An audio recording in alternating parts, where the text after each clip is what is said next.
ஏன் ஸ்டார் கிளிக்ஸை வேணான்னு சொல்கிறேன் அப்படின்னா, அதுக்கு முன்னாடி ஸ்டார் கிளிக்ஸ் வந்து எப்படி ரன் ஆகுது அப்படிங்கிறது வந்து பார்த்தீங்கன்னா, சிம்பிளாக நம்ம வந்து தெரிஞ்சுக்கணும். இந்த பிளாட்ஃபார்மை பொறுத்த வரைக்கும் பே பர் கிளிக், அதாவது நம்ம ஒவ்வொரு கிளிக்கும் நம்ம பண்ணோம் அப்படின்னா அதுக்கான அமௌண்ட் வந்து பார்த்தீங்க அப்படின்னா அவங்க வந்து கொடுப்பாங்க. ஸோ அந்த ஸ்டார் கிளிக்ஸ் பிளாட்ஃபார்மில் யார் வந்து ஆட்ஸை ப்ளேஸ் பண்ணணும்னு சொல்லிட்டு வராங்களோ அவங்க ஒரு குறிப்பிட்ட அமௌண்ட் வந்து பார்த்தீங்க அப்படின்னா ஸ்டார் கிளிக்ஸ்க்கு வந்து பே பண்ணுவாங்க. ஸோ பே பண்ணி தான் ஆகணும், வேற வழி இல்லை. ஸோ அப்படி பே பண்ணுற போது ஸ்டார் கிளிக்ஸ் என்ன பண்ணுவாங்க அப்படின்னா அவங்களுக்கான ப்ராஃபிட்டை எடுத்து வச்சுக்கிட்டு யூசர்ஸ் ஆனால் நம்மளுக்கு ஒவ்வொரு கிளிக்கும் பண்ணும்போது இவங்களுக்கு கொடுத்தா போதும் அப்படிங்கிற மாதிரி தான் வந்து பார்த்தீங்கன்னா அவங்க வந்து இந்த ஒரு பிளாட்ஃபார்ம் வந்து பார்த்தீங்கன்னா ரன் பண்ணிட்டு வராங்க. ஸோ இதில் வந்து எந்த ஒரு பிரச்சனையுமே இல்லை. நம்ம போயிட்டு ஆட்ஸை கிளிக் பண்ணலாம், நம்மளுடைய வாலெட்டில் வந்து அந்த அமௌண்ட் ஆட் ஆகும், நாமளும் வந்து பார்த்தீங்க அப்படின்னா டெய்லி வந்து கிளிக் பண்ணிக்கலாம். பட் பிரச்சனை என்ன அப்படின்னா அவங்க வந்து ஒரு 3 பேக்கேஜ் வச்சுருக்காங்க. Silver, gold, platinum. பிளாட்டினம் வந்து எனக்கு தெரிஞ்ச இந்த ஜென்மத்தில் ஒர்க் ஆகாதுன்னு நினைக்கிறேன். ஐ மீன் ஒர்க் ஆகாதுங்கிறத விட நம்ம இந்தியாவுக்கு வந்து எனபிள் பண்ண மாட்டாங்கன்னு நினைக்கிறேன். சில்வருங்கிறது வந்து பார்த்தீங்க அப்படின்னா ஃப்ரீயாக நீங்கள் ரெஜிஸ்டர் பண்ணீங்க அப்படின்னா ஃப்ரீயாக வந்து யூஸ் பண்ணிக்கலாம். ரெண்டாவதாக இருக்கிறது வந்து பார்த்தீங்க அப்படின்னா கோல்டு மெம்பர்ஷிப். ஸோ அந்த கோல்டு மெம்பர்ஷிப்பை நீங்கள் ஃபஸ்ட்டு டைம் பர்ச்சேஸ் பண்ண போகிறீங்க அப்படின்னா ஒரு $20 கொடுத்து பர்ச்சேஸ் பண்ணுற மாதிரி இருக்கும்.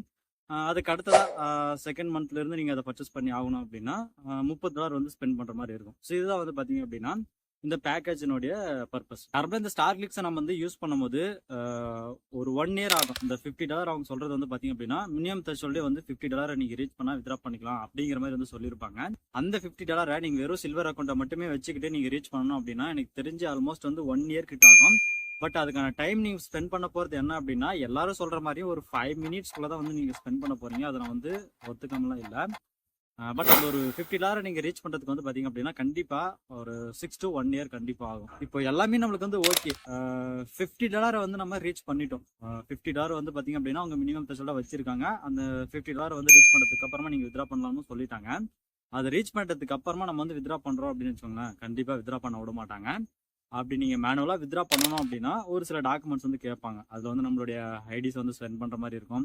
அதுக்கப்புறமா வந்து பார்த்தீங்க அப்படின்னா நம்மளோட இன்கம் எல்லாம் என்ன அப்படிங்கிற ஒரு ஃபைல் வந்து பார்த்தீங்க அப்படின்னா ஃபில் பண்ணிவிட்டு, அதாவது ஒரு ஃபார்ம் வந்து ஃபில் பண்ணிவிட்டு அதை வந்து மெயிலில் சென்ட் பண்ணுற மாதிரி இருக்கும். அண்ட் லாஸ்ட்டாக வந்து பார்த்தீங்கன்னா ஒன்று கேட்டிருப்பாங்க. ஸோ அதில் தான் வந்து பார்த்தீங்க அப்படின்னா யூசர்ஸ் வந்து கடுப்பேற்ற போகிறாங்க அப்படின்னு சொல்லிட்டு எனக்கு வந்து தெரிஞ்சுது.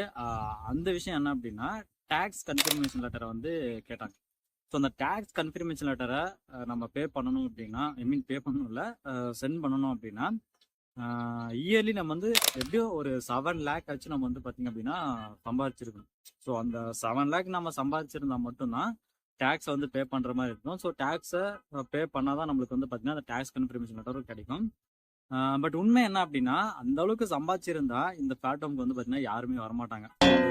சின்ன விஷயத்த கூட வந்து பார்த்தீங்க அப்படின்னா அவங்க வந்து யோசிக்காம டேக்ஸ் கன்ஃபர்மேஷன் லெட்டரை வந்து நீங்கள் சப்மிட் பண்ணி ஆகணும் அப்படிங்கிற மாதிரி வந்து சொல்லிட்டாங்க. ஏன்னா மோஸ்ட்லி வந்து இந்த ஸ்கூல் ஸ்டூடெண்ட்டாக இருக்கட்டும், இல்லைனா காலேஜ் ஸ்டூடெண்ட்டு, இல்லைனா வீட்டில் வந்து பார்த்தீங்கன்னா இந்த ஹவுஸ் ஒய்ஃப் எல்லாம் வந்து பார்த்தீங்க அப்படின்னா நார்மலாக எந்த ஒரு இன்வெஸ்ட்மெண்ட்டும் இல்லாமல் நம்மளுக்கும் வந்து பார்த்தீங்கன்னா ஈஸியாக இருக்கணும் அப்படிங்கிற மாதிரி சர்ச் பண்ண போகும்போது கண்டிப்பாக இந்த மாதிரியான ஸ்டார் கிளிக்ஸ் பிளாட்ஃபார்ம் தான் வந்து பார்த்தீங்க அப்படின்னா அவங்களுக்கு வந்து கிடைச்சிருக்கும். ஸோ இது வந்து பார்த்தீங்க அப்படின்னா தப்பு கிடையாது. பட் அந்த $50 ரீச் பண்ணாங்க அப்படின்னா வித்ரா பண்ணுறது ரொம்ப ரொம்ப ரிஸ்க். ஆனால் நீங்கள் கேட்கலாம், ஒரு சில யூடியூபர்ஸ் வந்து பார்த்தீங்க அப்படின்னா $50 விட அதிகமாக $250, $150 வந்து வித்ரா பண்ணிட்டாங்க, அதெல்லாம் எப்படி அப்படின்னு சொல்லி நீங்கள் கேட்கலாம். பட் என்னுடைய பர்ஸ்பெக்டிவ்ல வந்து பார்த்தீங்க அப்படின்னா நான் வந்து சோலோவாக தான் யூஸ் பண்ணியிருந்தேன். 2 அக்கௌண்ட் வந்து வச்சுருக்கேன். பட் ஒரு அக்கௌண்ட் வந்து பார்த்தீங்க அப்படின்னா அது புஷ்ஷுன்னு போயிடுச்சு. அவங்க வந்து வார்னிங் வந்து கொடுத்துருக்கலாம், ஒரே ஐபி அட்ரஸில் 2 அக்கௌண்ட் வந்து யூஸ் பண்ணக்கூடாது அப்படின்னு சொல்லிட்டு. பட் நான் வந்து யூஸ் பண்ணிட்டேன். அதுலேயே வந்து நான் இன்வெஸ்ட் பண்ணியிருக்கேன். ஸோ நான் 2துலேயுமே வந்து இன்வெஸ்ட் பண்ணிட்டேன். ஸோ இன்வெஸ்ட் பண்ணிவிட்டு சோலோவாக ஏர்ன் பண்ணேன். சோலோவாக ஏர்ன் பண்ணதுக்கு அப்புறமா $50 வந்து வித்ரா பண்ணுற போது வித்ரா பண்ண விடலை. ஸோ அதுக்கான ஒரு வீடியோவை நான் போட்டிருப்பேன் லைவாக வந்து பார்த்தீங்க அப்படின்னா வித்ரா பண்ண போகும்போது அந்த $50 ரீச் பண்ணிவிட்டு வித்ரா பண்ண போகும்போது இப்படியெல்லாம் வந்து டாக்குமெண்ட்ஸ் எல்லாம் கேட்டாங்க அப்படிங்கிற மாதிரி ஆல்ரெடி ஒரு வீடியோ கூட போட்டிருப்பேன். பட் அதெல்லாமே வந்து நம்மக்கிட்ட இல்லை அப்படிங்கிற போது கண்டிப்பாக அந்த $50 வந்து நம்மளுக்கு வந்து கிடைக்காது. ஸோ இதுதான் வந்து பார்த்தீங்கன்னா உண்மை. எனக்கு என்ன அப்படின்னா $150 இந்த $200 வித்ரா பண்ணாங்களே யூடியூபர்ஸு, ஸோ அவங்க வந்து எந்த ஒரு சுச்சுவேஷனில் அவங்களுக்கு வந்து அந்த அமௌண்ட்டை கொடுத்தாங்க அப்படிங்கிறத சொல்லிட்டாங்கன்னா எல்லாருக்குமே வந்து பார்த்தீங்கன்னா தெரிஞ்சிடும். இந்த மாதிரி ரெஃபரன்ஸ் எல்லாம் அதிகமாக இருந்ததுனால தான் எங்களுக்கு வந்து இவ்வளோ அமௌண்ட்டை பே பண்ணாங்க அப்படின்னு சொன்னாலும் சரி, இல்லைனா இந்த மாதிரி நாங்கள் டாக்குமெண்ட்ஸ் எல்லாம் வந்து சப்மிட் பண்ணோம், இந்த மாதிரி லைவாக அவங்களுடைய முக்கியமான டேட்டாஸ் எல்லாமே காட்டாமல் பிளர் பண்ணி, எல்லாம் நார்மலாக வந்து பார்த்தீங்கன்னா நம்மளுடைய ஐடிஸ் எல்லாம் நம்ம வந்து வீடியோவில் போடுறோம் அப்படின்னா பிளர் பண்ணி தான் போடுவோம். ஸோ அந்த மாதிரி இந்த மாதிரி நாங்கள் வந்து ஃபில் பண்ணி இந்த மாதிரிலாம் சப்மிட் பண்ணோம் இப்படிங்கிறதெல்லாம் வந்து பார்த்தீங்கன்னா கொஞ்சம் அதுக்கு என்ன ஒரு 2 மினிட்ஸ் ஸ்பெண்ட் பண்ணுவாங்களா, அவ்வளோதான். ஸோ அதை வந்து காட்டிட்டு இருந்தாங்கன்னா கூட பரவாயில்ல. பட் எதுவுமே இல்லாமல் ஜஸ்ட் வந்து நான் பணத்தை எடுத்துட்டேன், நீங்கள் வந்து யூஸ் பண்ணிக்கலாம் அப்படின்ட்டு வந்து சொல்கிறாங்க. ஸோ இதை ஏன் நான் வந்து வீடியோ போடுறதா இருக்குது அப்படின்னு பார்த்தீங்கன்னா, இயருக்கு இயர் வந்து நிறைய பேர் வந்து இதில் போயிட்டு மாட்டிக்கிறாங்க. ஒரு சில பேர் வந்து பார்த்தீங்கன்னா உஷாராக எஸ் ஆயிடுறாங்க. ஒரு சில பேர் வந்து நான் வந்து கோல்டு மெம்பர்ஷிப் வந்து அப்கிரேட் பண்ண போகிறேன், இல்லைனா அப்கிரேட் பண்ணிட்டேன், இதுக்கு மேலே எனக்கு வந்து என்ன கிடைக்கும், எவ்வளோ கிடைக்கும் அப்படின்னு சொல்லிட்டு கமெண்ட் செக்ஷன் வந்து கேட்குறாங்க. ஸோ அதனால தான் வந்து பார்த்தீங்கன்னா என்னாலையும் வந்து இயருக்கு இயர் வந்து வீடியோ போடுற நிலமை. ஏன்னா நான் ஆல்ரெடி ஏகப்பட்ட வீடியோஸ் வந்து போட்டுட்டேன். அந்த வீடியோஸ்லேயே வந்து பார்த்தீங்கன்னா நான் வந்து நிறைய இன்கமும் எடுத்துட்டேன். அட் த சேம் டைம் இந்த ஸ்டார்டிங்ஸில் ஆட்டோ பேட்டுன்னு சொல்லிட்டு ஒரு ஆப்ஷன் இருக்கும். ஸோ அந்த ஆட்டோ பேட்டில் வந்து பார்த்தீங்கன்னா சம் அமௌண்ட் வந்து எடுத்துட்டேன். ஸோ இது எல்லாமே வந்து கூட்டி கழிச்சு பார்த்தா எனக்கு வந்து ப்ராஃபிட் தான் நிற்குது. அதாவது யூடியூப்ல போட்ட வீடியோஸ்க்கான இன்கம் வந்துச்சு பார்த்தீங்களா, அதை வச்சு பார்க்கும்போது எனக்கு வந்து ப்ராஃபிட் தான். ஆனால் அந்த மெயின் அந்த ஸ்டார் கிளிக்ஸ் அக்கௌண்ட் இருந்து எனக்கு வந்து எதுவுமே வந்து பார்த்தீங்கன்னா ப்ராஃபிட்டாக கிடைக்கல. நான் போட்ட இன்வெஸ்ட்மெண்ட் மட்டும் தான் வந்து ஒரு அக்கௌண்ட்டுடைய இன்வெஸ்ட்மெண்ட் தான் வந்து கிடைச்சிருக்கு. பட் இன்னொரு அக்கௌண்ட்டே எனக்கு தெரிஞ்சு அது வந்து அவ்வளோதான், அந்த கதை வந்து முடிஞ்சு போச்சு. ஆட்டோபேட்டை பொறுத்த வரைக்கும் வந்து பார்த்தீங்க அப்படின்னா $50 மேலே போச்சு அப்படின்னா அவங்க வந்து ரிலீஸ் பண்ணுவாங்க. $10 இல்லைனா $5 இந்த மாதிரி வந்து ரிலீஸ் பண்ணுவாங்க. ஸோ நிறைய பேருக்கு வந்து அது கூட இன்னும் ரிலீஸ் பண்ணாமல் இருக்காங்க. ஒரே அக்கௌண்ட் வந்து யூஸ் பண்ணி இருக்கிறவங்களுக்கு வந்து பார்த்தீங்கன்னா ரிலீஸ் பண்ணாமல் இருக்காங்க.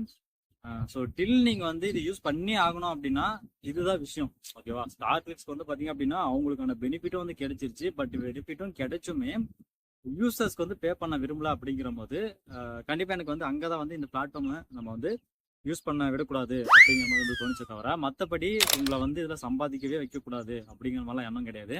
ஏன்னா பொதுவாக ஒரு யூடியூபரோ இல்லைனா ஒரு சோஷியல் மீடியா இன்ஃப்ளூயன்சர்ஸோ வந்து பார்த்தீங்கன்னா நான் கிடையாது. சோஷியல் மீடியா இன்ஃப்ளூயன்சர்ஸ் வந்து பார்த்தீங்கன்னா ஒரு விஷயத்தை பற்றி பாசிட்டிவாக பேசி லிங்க் ஆட் பண்ணாங்கன்னா அந்த லிங்க் மூலியமாக வந்து பார்த்தீங்கன்னா உங்களுக்கு ஏகப்பட்ட கமிஷன் வந்து கிடைக்கும். ஸோ அதே மாதிரி நானும் வந்து பண்ணலாம். பட் உண்மையை சொல்லிட்டு அதை நம்ம வந்து லிங்க்கை கொடுத்தோம் அப்படின்னா பிரச்சனை இல்லை. ஏன்னா மோஸ்ட்லி நிறைய பேர் வந்து யூஸ் பண்ண மாட்டீங்கன்னு எனக்கு கண்டிப்பாக தெரியும். பட் இருந்தாலும் நான் வந்து லிங்க் கொடுக்கறதுக்கான காரணம் என்ன அப்படின்னா, எனக்கு ஏதோ ஒரு சில ரெஃபரல் கமிஷன் எல்லாம் வரும். அதை வச்சாச்சும் எனக்கு வந்து அந்த $50 வந்து வித்ரா பண்ண விட்டுருவாங்களோ அப்படிங்கிற மாதிரி தான். மற்றபடி உங்களை வந்து அதில் வந்து சிக்க வைக்கணும் அப்படிங்கிற எண்ணம்லாம் கிடையாது. ஸ்டார் கிளிக்ஸில் இந்த இன்டர்னல் ட்ரான்ஸ்ஃபரை பார்த்த உடனே ரொம்ப ஹாப்பி. ஏன்னா உருப்படியாக ஏதோ ஒரு விஷயத்த வந்து உங்களுடைய யூசர்ஸுக்கு பண்ண போகிறாங்க அப்படின்னு தான் நினச்சேன். ஆனால் அதுலேயும் ஒரு ட்விஸ்ட் வச்சுருந்தாங்க. இந்த இன்டர்னல் ட்ரான்ஸ்ஃபரை பண்ணணும் அப்படின்னா மினிமம் உங்ககிட்ட ஒரு $50 மேலே இருக்கணும். அந்த $50 மேலே நீங்கள் இன்டர்னல் ட்ரான்ஸ்ஃபர் பண்ணணும் அப்படின்னா மினிமம் நீங்கள் வந்து ஒரு $5 பண்ணிக்கலாம் அப்படின்னு வந்து சொல்லிட்டாங்க. சரி, நான் என்ன நினச்சேன் அப்படின்னா, நம்மக்கிட்ட 2 அக்கௌண்ட் இருக்குது, இப்படியாச்சும் நம்ம ட்ரான்ஸ்ஃபர் பண்ணிவிட்டு ஒரு அக்கௌண்ட்டில் வச்சுக்கிட்டு ஆட்டோ பேட்டில் அதிகமான அமௌண்ட்டை வர வைக்கிறதுக்காக பார்க்கலாம் அப்படிங்கிற மாதிரி வந்து ட்ரை பண்ணலான்னு சொல்லிட்டு பண்ணேன். பட் என்ன பண்ணிட்டாங்க அப்படின்னா, மெம்பர்ஸ் அக்கௌண்ட் ஐடியெலாம் நம்ம ஈஸியாக எடுத்துக்கலாங்க, அதில் வந்து எந்த ஒரு பிரச்சனையும் இல்லை. இங்கே ஐடியா போட்டுட்டு இந்த அமௌண்ட்டை போட்டு சென்ட் பண்ணேன் அப்படின்னா இந்த மாதிரி ஒரு எரர் மெசேஜ் வந்து அப்பியர் ஆகுது. அதாவது நான் இந்த மெம்பர் டு மெம்பர் ட்ரான்ஸ்ஃபர் வந்து எனபிள் பண்ணலை அப்படின்னு சொல்லிட்டு எரர் காட்டுதா. சரி, இந்த செட்டிங்ஸில் அது எங்கேயாச்சும் இருக்குதான்னு சொல்லிட்டு தேடி பார்க்கும்போது அந்த ஒரு ஆப்ஷனும் வந்து இல்லை. ஸோ எனக்கு தெரிஞ்சவங்க எப்படி பார்த்தாலுமே வந்து சுற்றி உங்களுக்கு வந்து பணத்தை தான் தரப்போகிறதில்ல அப்படின்னு தான் வந்து சொல்ல வராங்கன்னு நினைக்கிறேன். ஏன்னா என்கிட்ட 2 அக்கௌண்ட் இருக்குது, நான் வந்து இப்படி வந்து ட்ரான்ஸ்ஃபர் பண்ணிக்கிறேன். பட் சிங்கிள் அக்கௌண்ட் இருக்கிறவங்களுக்கு வந்து பிரச்சனை இல்லை. ஏன்னா இன்னொருத்தர்கிட்ட ஒரு ஹெல்ப் கேட்டு இந்த மாதிரி ஒரு $5 போட்டு விடுங்க, நான் ஆட்டோபேட்டில் வந்துச்சு அப்படின்னா நீங்கள் அனுப்பின பணத்தை உங்களுக்கு வந்து கொடுத்துட்றேன். ஏன்னா மினிமம் வந்து ஆட்டோபேட்லலாம் வந்து பார்த்திங்கன்னா $10 வந்து சென்ட் பண்ணுவாங்க. ஏன்னா எனக்கு வந்து பார்த்திங்கன்னா அப்படி தான் வந்து சென்ட் பண்ணியிருக்காங்க. ஸோ ஆல்மோஸ்ட் வந்து ஒரு 5 டைம்ஸ் என்னமோ வந்து பார்த்திங்கன்னா $10 வந்து சென்ட் பண்ணியிருக்காங்க. ஸோ நீங்கள் பார்த்தீங்கனாலே தெரிஞ்சிருக்கும், 5 இல்லை 4 டைம்ஸு. ஸோ அதுக்கப்புறம் வந்து பார்த்திங்கன்னா ஒரே டைம் வந்து $5 வந்து சென்ட் பண்ணியிருக்காங்க. ஸோ இதை வச்சு நீங்கள் ஷேர் பண்ணிக்கலாம். ஆனால் இவங்க தான் வந்து பார்த்திங்கன்னா அந்த ஆப்ஷனை வந்து எனபிள் பண்ணுறதுக்கான செட்டிங்ஸில் வந்து ஒன்றுமே கொடுக்கல. ஸோ கொடுத்தாங்கன்னா ஒரு வேளை அதுக்கு வாய்ப்பு இருக்குமே தவிர ஒட்டுமொத்த பணத்தையும் வந்து பார்த்திங்கன்னா இவங்க வந்து சென்ட் பண்ண போகிறது கிடையாது. எனக்கு தெரிஞ்சு நான் எல்லாமே சொல்லிட்டேன் அப்படின்னு நினைக்கிறேன். இதை ஏன் நம்ம வந்து யூஸ் பண்ணக்கூடாது அப்படிங்கிறதுக்காக. ஏன்னா நான் நிறைய பேர் வந்து கேட்குற போது ஒரு சில வீடியோ வந்து பார்த்திங்கன்னா இதை வந்து பாருங்கள், நீங்கள் அப்டேட் பண்ணுறதுக்கு முன்னாடி பாருங்கள், இல்லைனா இதை யூஸ் பண்ணுறதுக்கு முன்னாடி வந்து பாருங்கள் அப்படின்னு வந்து சொல்லியிருப்பேன். பட் எனக்கு தெரிஞ்சு இதுக்கு மேலே இந்த வீடியோ தான் வந்து எனக்கு கரெக்டாக இருக்கும்னு நினைக்கிறேன். அதாவது அந்த மாதிரி கேட்குறவங்களுக்கு இந்த வீடியோ பாருங்கள் அப்படின்னு சொல்கிறதுக்கு இந்த வீடியோ தான் வந்து கரெக்டாக இருக்கும்னு நினைக்கிறேன். ஏன்னா இந்த ஸ்டார் கிளிக்ஸ் அக்கௌண்ட்டை நீங்கள் யூஸ் பண்ணக்கூடாது அப்படிங்கிறதுக்கான ஒரு முடிஞ்ச அளவுக்கு என்னோட எக்ஸ்ப்ளனேஷன் வந்து கொடுத்துட்டேன். இதில் ஏதாச்சும் டவுட் இருந்துச்சுன்னா மறக்காமல் கமெண்ட் செக்ஷன் லீவ் பண்ணுங்கள். அண்ட் அதர் பிளாட்ஃபார்ம்லாம் ஏர்ன் பண்ணணும்னு நினச்சிங்கன்னா டிஸ்கிரிப்ஷனில் லிங்க் கொடுக்குறேன், அதை கூட நீங்கள் வந்து செக் பண்ணி பார்க்கலாம். முக்கியமாக அந்த ஏர்ட்ராப்ஸ் எல்லாம் வந்து போட்டிருக்கேன். அதில் ஒரு சில ஏர்ட்ராப்ஸ் எல்லாம் வந்து பார்த்தீங்கன்னா கிட்டத்தட்ட லிஸ்டிங்க்கு வந்துட்டாங்க. பட் இருந்தாலும் ஜஸ்ட் அட்டன் பண்ணுங்க, அவ்வளோதான். மற்றபடி அதில் உங்களுக்கு வந்து இப்போதைக்கு பணம் கிடைக்காது. ஏன்னா லிஸ்டிங்க்கு வந்துட்டதுனால உங்களால் பெருசாக வந்து பார்த்தீங்கன்னா அதில் வந்து அதிகமான டாஸ்க் வந்து பண்ண முடியாது. அதுக்காக தான் சொல்கிறேன். ஸோ இதில் வேறு ஏதாச்சும் டவுட் இருந்துச்சு அப்படின்னா மறக்காமல் கமெண்ட் செக்ஷன் லீவ் பண்ணுங்கள். அப்படின்னா இன்ஸ்டாகிராம்லேயும் வந்து கான்டாக்ட் பண்ணுங்கள். தேங்க்ஸ் ஃபார் வாட்சிங்.